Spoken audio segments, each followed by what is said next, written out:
Ayan guys, bumaba kami dyan dahil tinanaw namin yung tubig dyan. Ang linaw-linaw at ang ganda ng tanawin.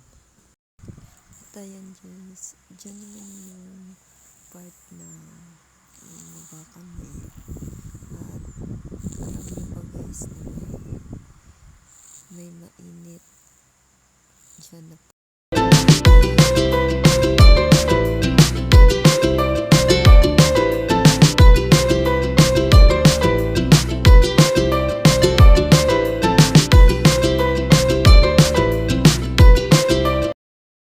So, ano pang hinihintay nyo guys? Pumunta na kayo dito sa May Gaas Resort dito sa Esperanza Sultan Kudarat.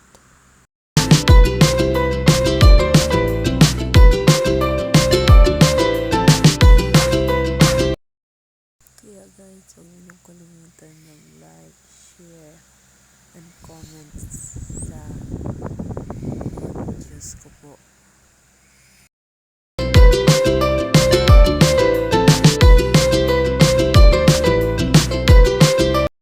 So ayan guys, thank you and subscribe to my channel sa YouTube, TikTok, Facebook, and Instagram.